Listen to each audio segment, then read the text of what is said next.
you've got a household of hurt people, you're gonna react in unhealthy ways. It's normal when we have that negative expectation of things, when we see ourselves less than, and that life has it out for us, that we're going to look for those things that reinforce that belief. If you look at the statistics, women are more open to talking about it when they're depressed. Men don't.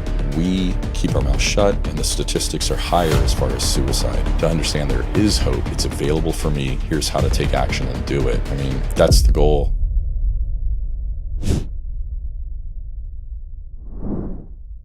Hey everyone, welcome to Flow Over Fear, and I have a great show for you today. My guest today is Mike Forrester, and he is a men's transformation coach. He's the founder of Living Fearless coaching programs and the host of the Living Fearless Today podcast. His decades of experience with overcoming failures, setbacks, and struggles fuels his clients to overcome their own self-doubt. With his personal journey through overcoming childhood trauma, dyslexia, and loss of loved ones, Mike is determined to set the example, to not allow excuses to derail you. His podcast, Living Fearless Today, focuses on helping men to overcome fear, anxiety, and depression by highlighting success stories of those who have lived through it. His insights, methods, and stories of building post-traumatic growth have been featured on various podcasts, including Hanging On to Hope, Extreme Health, Own Your Life, Own Your Career, and Think Unbroken. And now he's adding Flow Over Fear to that list today. So thanks for joining me, Mike. It's good to have you here, brother. Adam, it's great to be with you, man. Always a good time to talk. Yeah, well, it's you've got an incredible story, and just what I'm hearing there is you've overcome a lot of things in your life, a lot of trauma, a lot of hardship, a lot of things, and you're also one of the most positive, energetic, and just encouraging, enthusiastic people that I know, and that's what I want to dig into today, because there's a lot of that idea of attitude and behaviors and the modifications that we can make and the things that are within our control, despite what we've experienced. And I think that'll help out a lot of people that are listening to this show. So would you mind kind of going into like how your origin story, how did things start for you when you were younger? Because I know that was a big, but challenging time. So can you maybe just start there and let's see where this flows. Sure. I appreciate it, man. And thank you. I appreciate the encouraging words. Yeah, so I was one of two. There's my brother and I, and my mom and dad were very much at each other. So I grew up in a manipulative, absent but present father. So he's not involved, but my mother was trying to manipulate us. My dad would try and manipulate us, and so it was almost like this whole, kind of checkers, chess kind of board in our house, and a lot of violence between my mom and I. We got into actual physical fights, not throwing blows, but wrestling, to the point where her nails, when we were wrestling, actually scraped off part of my skin, and I don't tan in certain areas. But that's the part, right? We all go through stuff, and it will impact us in different ways. Those are my external ones. There were internal ones, right, that went along with it. What led to that, like that whole the altercations kind of thing? What was it? Was it just like it was she was just angry at you for not cleaning? How did that start, and what was the nature of it? Oh man. So now understand, I didn't learn this until I was in my mid 30s. Mm-hmm. She was diagnosed as paranoid schizophrenic. Mm. I knew enough as a teen, like when I'm in high school, to go, my mom is depressed. And as a teenager, I'm trying to help my mom. Weirdest situation. I don't encourage anybody to try and take that on. I was ill-equipped. But it was just one of, both of them were in a place that they were hurt. They lashed out at each other and anybody that was around them. And they didn't really go out. My dad had a job. My mom was a stay-at-home mom. Mm-hmm. But home is the safest place for the vast majority of us. Whether it's right, wrong, or indifferent, that is usually where the violence, the arguments, the cruelest words that we will speak will occur. Mm-hmm. And that was the case. My dad tried to check out. My mom tried to, trigger any kind of an emotion, a reaction. And when somebody's telling you you're not worthy, you're a mistake, you'll never amount to anything, they know the buttons to push. And those buttons became bigger and bigger as those messages were told more and more often, right? Right. And she knew how to push them. And I can clearly remember, my wife now, my fiance at the time, she was calling her all kinds of degrading terms at the time. And I remember one time she was just pushing me and pushing me and pushing me. And it took my brother and my wife to keep me from going at it with my mom. Like I was so enraged that I just wanted to retaliate. And all I knew how to really communicate from was rage. And so she would push buttons on the console and I would react. And that was the way kind of things went. It was very unhealthy in getting the interaction. But when you've got a household of hurt people, you're going to react in unhealthy ways. And I mean, it played out differently for each of us, but it wasn't a good environment at all. Yeah. How did that shape who you ultimately became? Because having that level of trauma, like where you feel like you're responsible for your mother and her depression and her feeling good probably, and then you're hearing from your dad that all of these negative things. How did that shape who you became as an early adult or even a teenager? Like how were you able to manage during that time? Not well. I'm sure that's a big shock. Sure. Right. I mean, the negative comments came from both sides, and I didn't understand it at the time, but I knew I was not the same as my friends. Mm-hmm. When I turned 40 through testing 2 of my own children, I found out I'm dyslexic. So I always felt like I was stupid. I didn't matter. And it really created in me like these 2 personalities. One you can imagine with the anger, the Hulk, right? Mm-hmm. Not a stretch to the imagination. I also played a victim. I thought, woe is me, the world's got it out for me. I was a cross between Eeyore and the Hulk. And neither of those play well with other people. Right. So my wife, when I started dating her, it was very rough because she didn't come from that background. Yeah. And so we're communicating differently, which, any 2 people that come together, there's going to be some difference.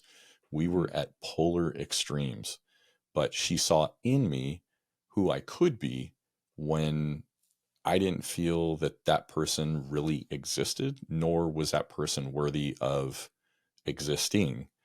So as a teenager at one point, I got to the point I was like, I'm done. I'm calling it quits. Tried committing suicide. Fortunately, that was not successful. I was kicked out of the house just before my 16th birthday. It was not roses, and it continued to amplify, Adam, as I went along. And it's normal when we have that negative expectation of things, when we see ourselves less than, and that life has it out for us, that we're going to look for those things that reinforce that belief. And I had that down to a science. So if it started raining, the rain occurred because I did something wrong. And it was again, that whole thing of compounding the negative belief that I'm not enough. I don't deserve good things, waiting for that other shoe to drop. And as I, became married, we had marital problems. You can imagine that. We came close to divorce. We have 4 children now. They're all adults. But as we had the children, it was like walking on eggshells with me. Pretty much something would set me off. You never knew when that was going to happen. But from that point, it was DEFCON 5. Dad's gone off, hide, run. It's almost like turning on the lights and the roaches scatter. Yeah. I was the light, and my children are not roaches, but let's use the idea that they're trying to flee from me. And yeah, I mean, I was not the safe father. Mm-hmm. I look back and it's one of those of you can repair things, you can reconcile in the present, but I can look back and go, wow, that was not how I wanted to show up for my children. And that's the memories I wish they didn't have, but that's who I was. Yeah. I didn't know how to care for anybody else because I wasn't caring for myself, Adam. Right. Yeah. Well, I say this as someone who has two kids of my own, who was an active alcoholic while I had those two kids, and obviously not the greatest father at that time, because I just wasn't as present. That looking back on those moments with certain amounts of regret, but also idea of like, thank goodness I'm not there anymore, right? Right. How do you kind of look at it the same way? Do you look at it like, thank goodness I've grown that way, or do you still have a sense of regret? Do you feel like you were perpetuating at that time something that your parents were perpetuating on you, or was it something different? There is still regret that I showed up in that way. But I wasn't in a place to listen. Like if you came and told me, Mike, dude, you need to change, you're not okay, Yeah. I wouldn't have heard you. I was set on my own path. I did not have open ears or an open heart or an open mind. I would not have received anything you said. Mm-hmm. So I know that I was not at the place to change at that time. Mm-hmm. Looking back, I regret for what they went through. Right. The thing that I can't control, like if I said, Adam, I want to go back, I don't want to do this, I don't know that I would have the closeness with my kids that I have now. Mm-hmm. Right? We've reconciled, we've healed, we've gone through something that was as close to hell on earth as I think you can, describe and go through. Sure. Yeah. But what we're experiencing now on this side, I wouldn't risk it for having those better memories, being that better person at that time. I'm grateful for where I'm at now and the relationships I have with my wife and my children. I wouldn't risk that time machine trip, so to speak. Yeah. Well, it's a perspective that sounds like, so again, I'll say this for someone who's kind of been through, feels like I've been through a similar situation. I totally get what you're saying, and it makes sense to me. And I actually share in it, because I've always struggled with the ideas like, well, should I regret that person that I once was, that was terrible? But but the things that I wouldn't be who I was today if it weren't for that person. And so there's that sense of like, you have to, you almost have to just say, thank goodness there's not a time machine, because that would almost ruin everything. Like, it's just like, yeah, we grow to that scent, right? Yeah. Yeah. Here's the amazing thing, and what I am working to focus on. Mm-hmm. If you and I got in an argument, Adam, I could forgive you. Not a problem. It'd be frustrating, right? But I can forgive you. The hard part for me, and I know for many other men, is forgiving myself. Yeah. That's the big hurdle. But that is the thing that I know that impacts me in the present and going forward, right? If I truly want to show up as who I can be, both for myself, my wife, my children, friends, clients, I need to work on me. I want to work on me. I want to be that better version of Mike. Will I be a perfect version? No, dude, I gave up on that perfectionist thing a long time ago. Right. But I still want to be the best version I can be. I want to do all I can to put in the reps to do that long work, right? This is not an overnight thing. I didn't get here overnight. I'm not going to get out of it overnight. Mm-hmm. But I can be intentional in working to forgive myself and remembering it wasn't like in a vacuum that I went through that stuff. And that was what, transformed me into who I was at that time. I then look at the wins, like, hey, you and I, we both made a decision. I'm going to do the work. I'm going to change.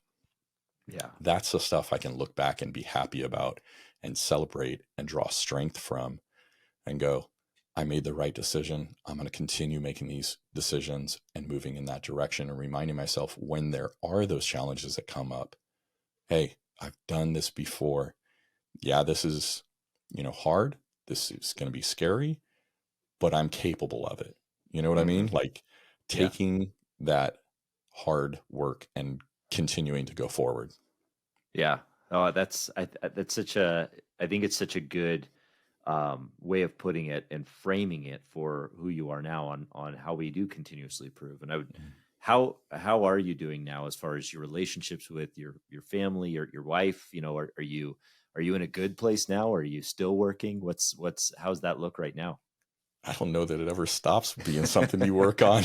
Right. It better not be, right? If No, things look you really good, it's probably like, you should probably really look intrinsically is what's going to happen. Where's the shoe going to drop? But yeah. yeah. You have a car, Sure. you're going to do work on it, right? It's got to Right. have maintenance. You have a house, it's going to take maintenance. You clean the house. If you have kids, you know that it's not going to stay clean forever, right? You don't do the dishes once and never have to worry about it again. Right. It's that same kind of thing. There's going to be new experiences. There's going to be new things that happen.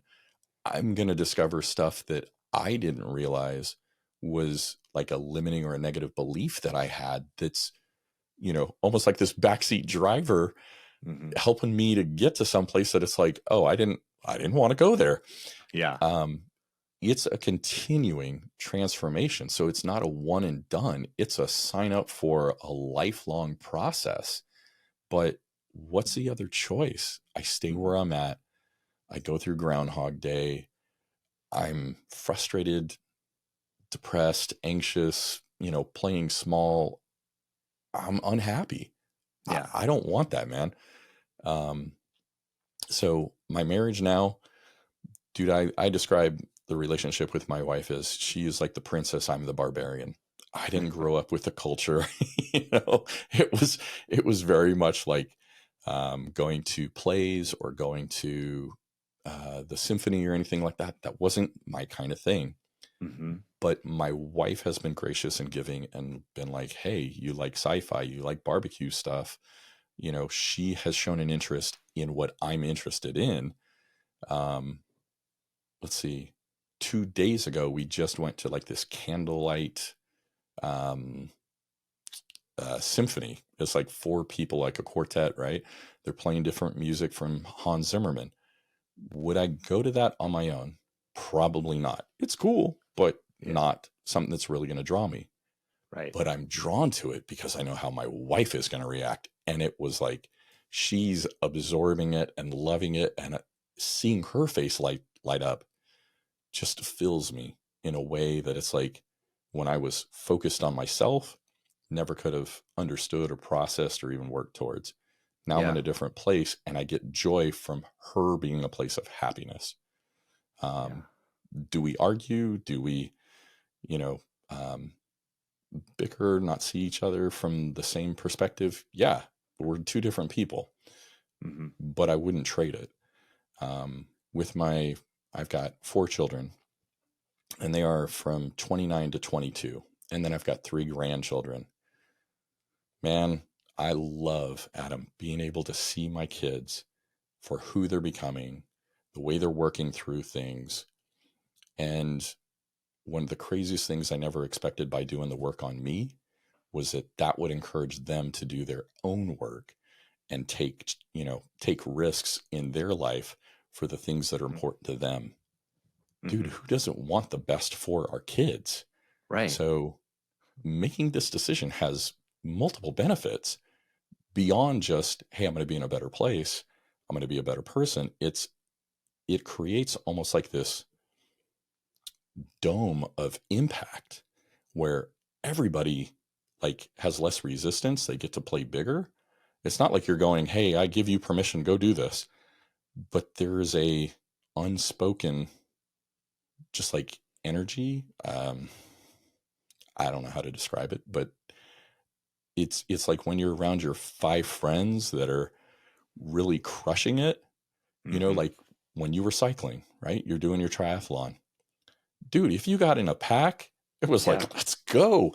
The whole energy and just the focus intensifies. It's that same thing that happens.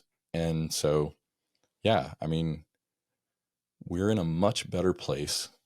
Um, I get to hang out with my grandkids. Like, I'm looking forward to this next week, man. Just being able to do Legos with my 7-year-old grandson. It's like, hey, there's other things to do, but I'm going to spend some time with my grandson creating memories, not just for me, but for him as well. And that's actually like I've got Legos on my bookshelf behind me that he and I've put together because it's something that's important to both of us.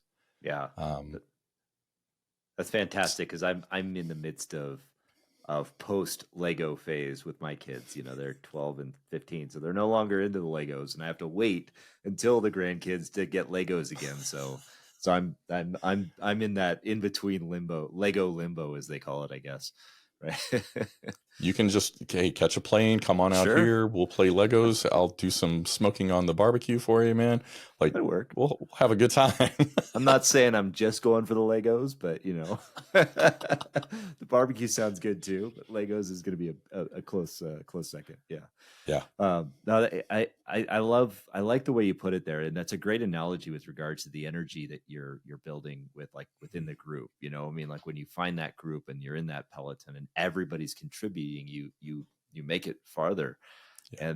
And it's kind of the opposite effect too when somebody's dragging you off, or like, or pulling, and so, and we can be in that, and that's incredible. And I it's nice to I wanted to kind of go there and just kind of paint a picture of how it is now, Mhm. because kind of coming back from like where you were, and how you grew up, and that cycle of everything, it's just pessimism of negativity into what you are, where you are now. There just shows people that what's possible beyond the traumas, the external forces that drive us. We don't have to necessarily internalize them. We can push them forward into the right kinds of energy.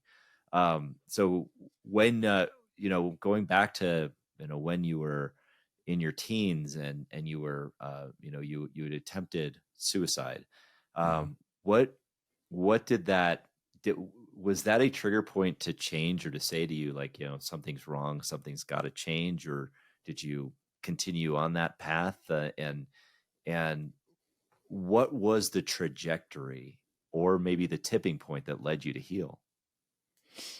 I would love to tell you that at that point as a teen, things changed. I was dense. I really did not see my own value, my own worth, that I Hmm. mattered, right? So I didn't see that there was another option available to me other than what I was already experiencing. Yeah. That continued on, oh, wow, years, decades even. I'm trying to think of like pinpointing a year, but it's like all 4 kids had been born, Adam. Hmm. And it wasn't until I ended up getting to a point of just being so frustrated where I was like, this is dumb. I am so tired of this. Hmm. And the way I'd been brought up is if you fail, you're a failure. And Hmm. if you're asking questions, that's a sign of weakness. So again, you're a failure. Well, I don't know about you, but to learn, you need to ask questions. It's a Right. novel concept, right? Right. So, having grown up in a home that was full of negativity and manipulation and hurt, you can imagine I learned those things. I didn't learn about the way to be healthy with other people, including my family or myself. Hmm. And so, it wasn't until I got to the point of asking 2 guys that I worked with, what are you doing different? Because I see you with your wife and your kids, and you guys are way different than where I'm at. Like, I'm telling my wife, look, we just had an argument. Don't go telling anybody about it. Hmm. That was horrid, right? I mean, Hmm. if you know that it's wrong, why are you behaving this way? that was how hurt I was and didn't know how to do things any different. Yeah. But once I asked questions, we started having conversations. And as I finally got to the point of being vulnerable, honest, and looking for knowledge, then I found other men that were, willing to speak into me. And I had to humble myself, man. I mean, it was hard because if you and I were in a group of people, I would have cut myself like through condescending words, just that self-deprecating humor, Mm-hmm. because my thought was so twisted in that you couldn't hurt me if I hurt myself, and it was less hurtful if it was self-inflicted. Yeah. So, um, oh man, just looking back, it was getting to that point of frustration where things finally started changing, and then learning I'm not who I thought I've been. Hey everyone, I interrupt this program to introduce you to a powerful tool that will help you gain clarity on your vision and accelerate your growth and achievement. If you're listening to this show, it is likely that you have an exciting vision for your life. But the problem is that we often get caught up in the day-to-day. We get distracted, we face uncertainty, overwhelm, and self-doubt. And as a result, the gap between where you are and where you want to be seems insurmountable. And that's why I created a framework for how you can turn your vision into strategic, disciplined action that will accelerate your results in the next 90 days. I call it the Vision Reflection Retreat.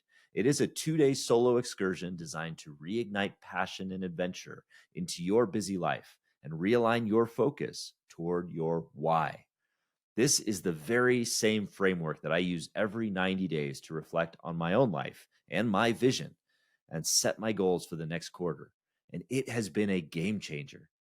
And the good news is that I'm giving away this Vision Reflection Retreat guidebook for free when you sign up for my newsletter. Simply go to flowoverfear.com/retreat and download your free guide and enjoy the journey.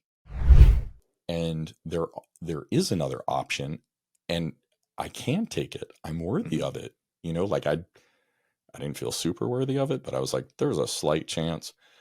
And so I started working towards that. And that was the first domino that started that progression of working on myself and talking to other men in an honest and transparent way to say, hey, I'm not okay. I need help. And dude, it just totally changed things. But that wasn't until I was in my 30s. So like I said, I was very hurt. I was set in my ways, and I didn't think I had another option. Mm-hmm. But hit that mid 30s, man. That's when that domino started changing, and it just continued changing from there. So Yeah, well, that's great. So, I mean, that sometimes enough is enough when enough is enough. And, you and I both had that kind of realization when we were in our 30s. So it's something I share, and it's something that's there's never too late. And I'm so glad you share that the idea of asking questions is not something that is stupid. And I kind of grew up under that same assumption that asking questions or just questioning why or trying to get to the root or being curious was not necessarily a good thing or something that was encouraged. But I see that now as like a sign of incredible wisdom. Like that wisdom that you have now is a result of the curiosity, that you had. And so and so I think that's shaped, and I what I'm hearing is that's kind of shaped the way that you've interpreted your wisdom now too, is that, you aren't this person that was, made to feel terrible about himself and all this kind of stuff. Curiosity kind of helps with that. Is that true? yeah, Yeah. it's very true. I mean, now here's the funny thing. If you and I had talked and I had stayed at that same level of mental and emotional health, Mm-hmm. even though it's unhealthy, I would have seen you as an adult, and I saw myself as an 8-year-old. Hmm. Like I was stunted in my perception of myself. Like I did not grow until I was in my 30s and started working. Mhm. But like you said, that curiosity, man, I was afraid to take those first steps to say, I need help and ask those questions. But from that first brave move, right? Mhm. It was like, oh my gosh, this isn't quite as bad as I thought. I'm not dead. I'm Yeah. still alive. No broken bones. I'm not in, the ER. Okay, let's breathe. What else do we need to know about? Yeah. And it's one of my creativity, Adam, was unleashed on how I imagined things turning out. And it was always at the worst end of the spectrum because of that Eeyore side, that victim, kind of mindset and expectation was it's going to Right. be the worst, whatever it is. It's me. Why would it not be? Right. So it just, yeah, that curiosity is kind of it gave me a different set of colors to paint my life with. Yeah. Yeah. And I'm curious to know how you gain the courage to ask that first question too. Because I mean, going through your life feeling like a victim or getting angry and using those as kind of defense mechanisms, what was that sense of courage that you were able to embrace? I would not have called it courage at the time. I'll be honest, man. I was desperate and beyond frustrated. Yeah. This is There cannot be this much available to everybody else, Hmm. and I'm missing the boat.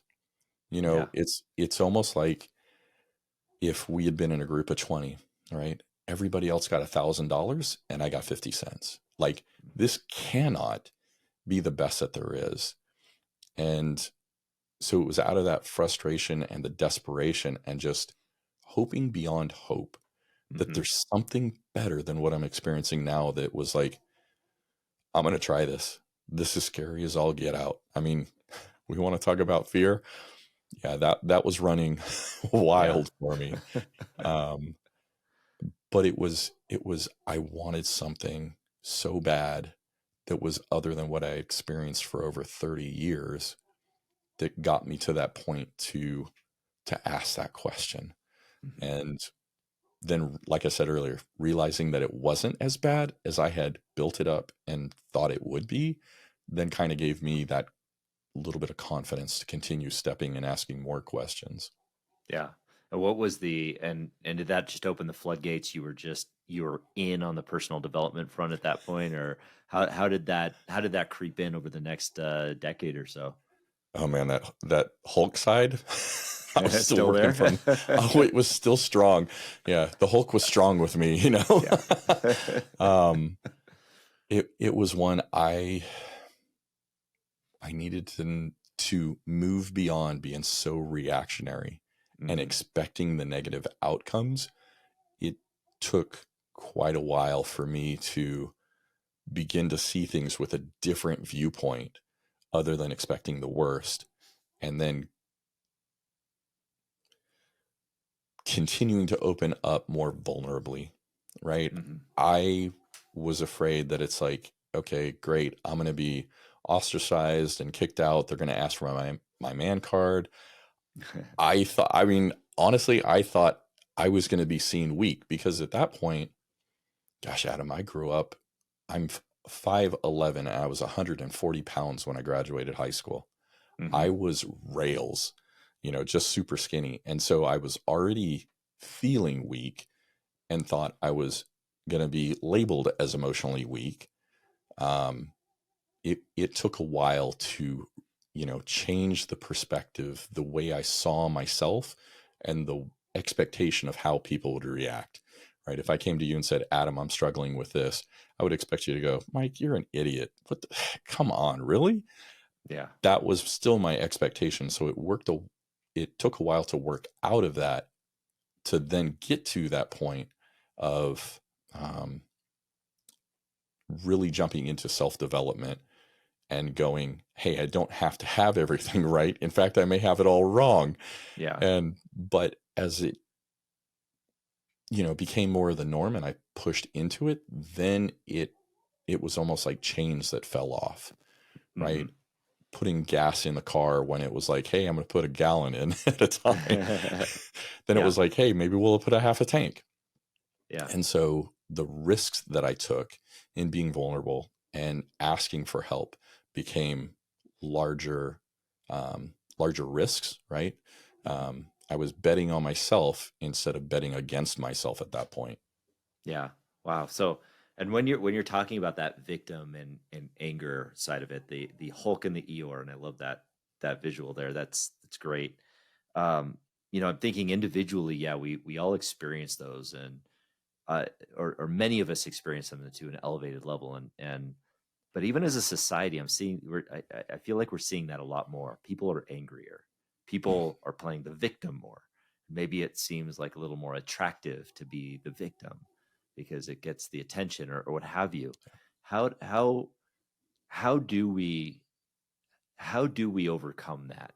Maybe individually, but like Mm. also as a society, how do we overcome that? 'Cause I feel like we're trapped there. I think as a society, it's comprised of each of us doing it, Yeah. right? And being willing to do that. I mean, Adam, you and I talked about it earlier. You couldn't have made me do anything. You Right. could have presented all the wisdom to me and been, here's a compelling argument. But until I'm at that point of saying, yeah, I'm willing to look at things and see what you're saying, I'm not going to hear it. And Mm-hmm. I'm definitely not going to change from it. So I would say it's a matter of coming alongside somebody and asking questions more than trying to tell them, hey, you're wrong.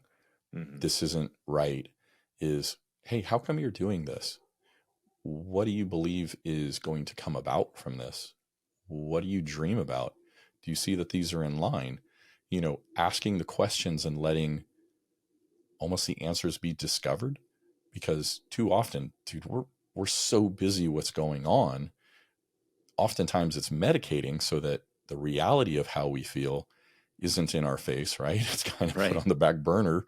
Right. Um, and so it's just coming alongside of somebody. If we're in a better place, coming alongside with compassion and empathy to ask questions. Mm-hmm. And, you know, I, I, I need people that are further on than I am to guide me down the road, right? I know how to get to where I'm at, but I'm not at the end. And so there's still a great distance to go. And I mean, I'm not gifted in everything. None of us are. We're going to Right. have strengths. We're going to have weaknesses. It's like me. I'm going to do my first triathlon in the spring. I am not going to go, hey, I think I can do this. And whatever Adam says, what does Adam know? Real Adam Dude, or virtual Adam? I would prefer a real Adam. I mean, Yeah. like you and I have joked about this. I created like a chat GPT that's like, hey, put Adam in here, and it Right. was like a few other people. And it's like, okay, I'm going to pull on that wisdom to see the basics. But, like coming to a real person has a lot more knowledge, Right. right? You're going to communicate things to me in a way that, I'm just not going to get from reading or necessarily watching a video. Human interaction is at a whole nother level. And Mm-hmm. especially when we're in a group, right? We learn 5 times faster in a group, like in a mastermind. So why would I not do something like that? I'm going to go sign up for the mastermind of Adam's triathlon training in a heartbeat. Mm-hmm. Um, and so it's the same thing kind of like with life, right? If I want to become better at my perspective of myself, maybe that's my goals, my habits, my gratitude mindset, whatever the niche that you want to jump into first. I'm going to ask somebody who's gifted in that is in a place that I want to be, not Yeah. going to go get financial advice from somebody who's has a car that's not running and living paycheck to paycheck. I'm not going to ask them Right. just because they don't have the foundation that's needed that I'm looking for, right? So it's the same kind of thing with like our personal growth, our roles in life, Mm-hmm. and so who are we getting the advice from and executing on it? I mean, knowledge without action is not beneficial to anybody.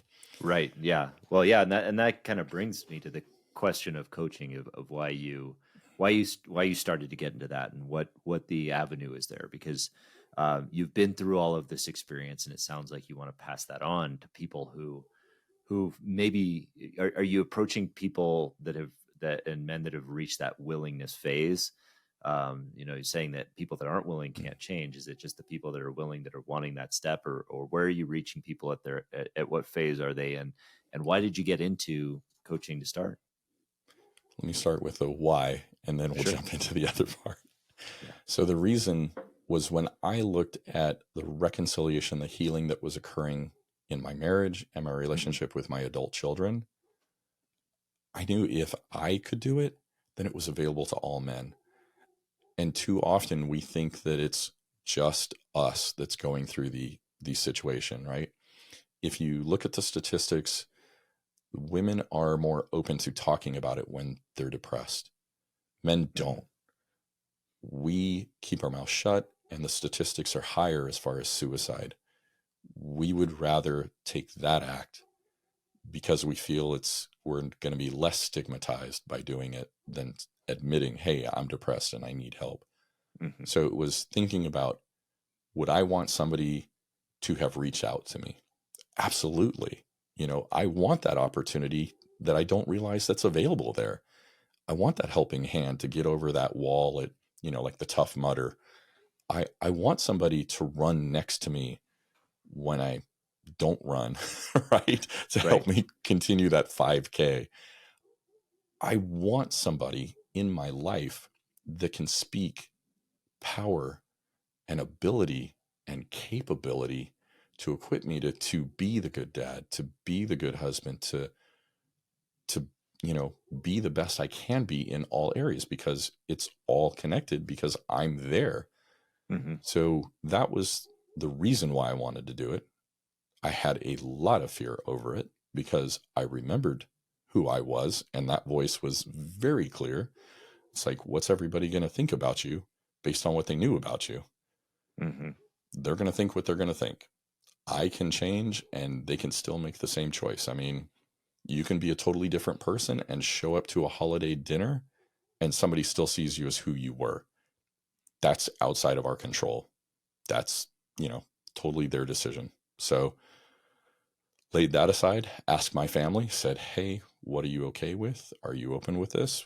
Is there anything off bounds? I want to honor you in what I'm doing and encourage other families to be healed through the dad healing.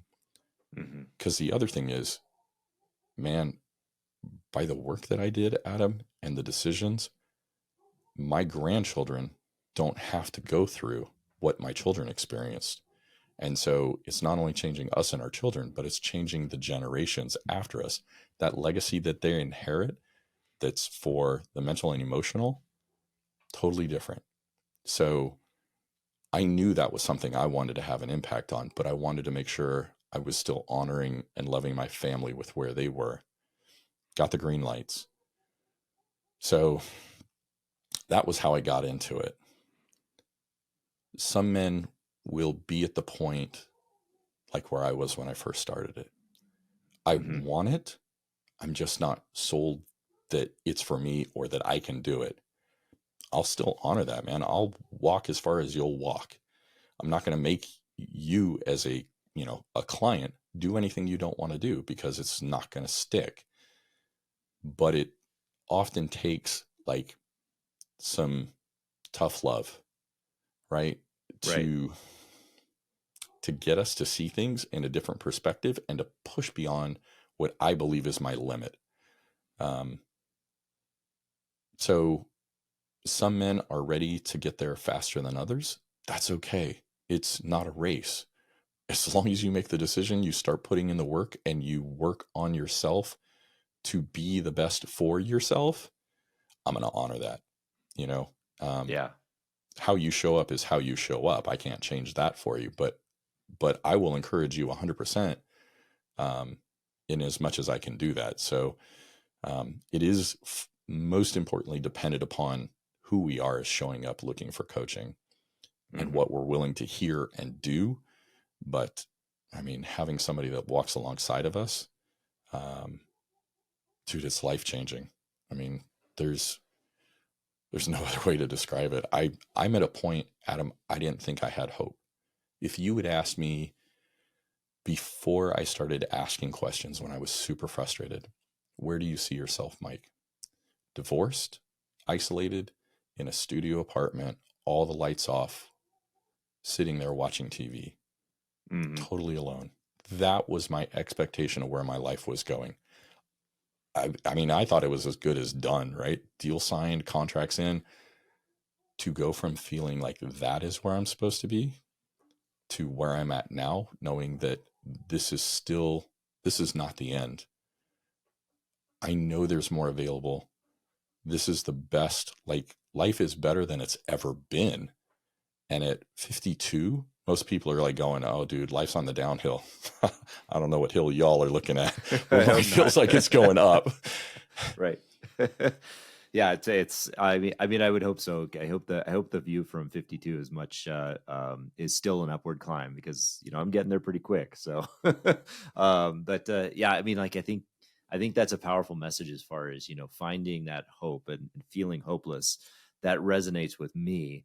Feeling hopeless at my lowest point, and that, but looking back at where I am now to where I was when I felt hopeless, there's so much life and so many miracles that have happened since then, since that point where I had that inflection point of like, should I go on?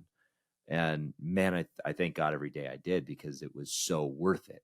And that's the message you, Mike, and you're trying to share with everybody, is that there's hope beyond that hopelessness. It's such a worthwhile message and an important message. And you're also delivering it on your podcast, Living Fearless Today.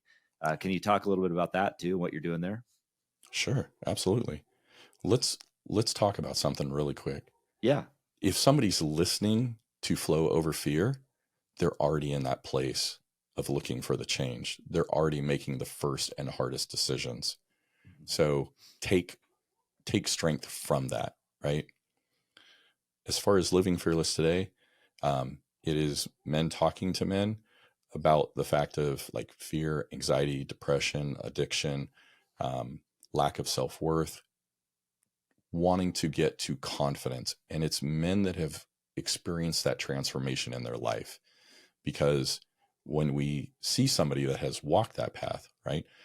Adam was a guest, and I'm sure you know his story, but getting from where it's like, I'm addicted, I'm in this destructive pattern, to now where he's at on a full tilt, going gung ho, transforming his life and equipping all of us to change our lives. That is the thing, to see somebody and build that trust and relatability, to understand there is hope. It's available for me. Here's how to take action and do it. I mean, that's the goal. And that's your heart as well, is seeing people not be stuck where they have been, and to be able to crest that mountain and take off. Yeah. Yeah. It's having been in that situation of suffering. And I know you know this too, Mike. It's just like, it's tragic to see it. And we know that there's a way out. There's a path out. How can we not try to equip with those tools? So I think that's powerful. And you're even taking it to another level too, with not just having a show, but even compiling a lot of other shows that do the same thing to create a network of shows with men's mental health.fm. And I think this is a really powerful platform. So I'd like you to maybe share a little bit on that. It's a brand new concept. So yeah, go ahead and share a little bit on that. Absolutely. Thank you. So like I said, I wasn't ready at the time, but when you're ready, these resources will come into your life and you'll be more open. Certain people will speak more clearly to you as far as, hey, I understand where you're at, and they're that encouraging voice you need. And so mensmentalhealth.fm is hosting multiple different podcasts, speaking to our personal development as men, our roles as husbands and fathers, and our physical health. And it's getting us to where it's almost like that sideline, right? When you're running that 5K or doing the triathlon like Adam did, there's people on the side cheering you on. And sometimes just that one voice going, you can do it. Here's the way I did it, or my guest did it, is all we need to get that extra. It's almost like an energy bar, right? Right. Being able to have those resources and move on is what men's mental health is like. Find a voice, find the encouragement, fight the fight, continue on because you are worth it and there is a way. That's great. Well, it's such a fantastic idea and such a great resource for any men who are out there who maybe commuting or listening or have time to listen throughout the day, for just a continuous stream of great shows, great hosts interviewing men and lifting each other up to get that mental that healing that you need, and that healing component is just so important. So Mike, you're doing incredible work out there. I'm really glad you've overcome the challenges that you have to strengthen yourself and set yourself up on a platform to be the type of man that helps lift others up as well. That's what we need in this world right now, because there's a lot of suffering and we just need that support. So thanks for doing the good work, my friend. I appreciate it. And thank you for doing what you're doing, man, because you're standing right alongside encouraging other people like, hey, you're not stuck where you're stuck. There's hope. Yes. I think that's what both of us are like. There's something more beyond what you feel is confronting you right now. And it's not, 100%. As bad as we feel it is. There's help beyond. So thank you, my friend. I appreciate it. My pleasure. Where can people find you? Where would you like people to get in touch with you? Yeah, best place to find me is at highcoachmike.com. So if you prefer email, that'll be on there. If you prefer social links, all that's there. So that's highcoachmike.com. highcoachmike.com. And you could also find mensmentalhealth.fm and listen to the Living Fearless Today podcast. And, before I let you go, Mike, I do want to ask, since you're a dad, I'm a dad, we appreciate, we've always gotten in touch with the dad jokes. Can you leave us with something like maybe a way that you embarrass your kids in a fun, loving way, or maybe a dad joke that you have to kind of leave us today with? Oh man, it's always one of those that my wife and I being, kissing and just talking with each other. The kids, it gives, even as an adult, let's be honest, they'll harass us, but from the youngest age, man, being able to see, us with our wives or wives with their husbands, that security gives confidence to the kids in the relationship. And so that is more of where it's like, kissing my wife and, smacking her on the behind or tickling her, or just doing something lighthearted. Yeah. They'll still act like, oh my gosh, what are you guys doing? Maybe we should get married. I don't know. Right. It's funny that some of those embarrassing moments are just good examples for the kids. And, and it shows that we love them. I love that example and I appreciate you sharing it. But thank you for joining me today, Mike. And please, like I say, go to highcoachmike.com, visit mensmentalhealth.fm, and check out the Living Fearless Today podcast. And to everyone out there, thank you so much for joining us today. We'll see you next time. Thank you so much for joining me today on Flow Over Fear. If you are liking this show, please do me a favor and hit the subscribe button. That way you'll be first to know when I drop a new episode, including interviews or trainings or dad jokes. That's right, dad jokes. Add a little levity to your life. And if you liked this episode in particular and you think somebody can get something from it, please share it with a friend. And that way we'll spread the message together. Thanks again for joining me today. We'll see you next time.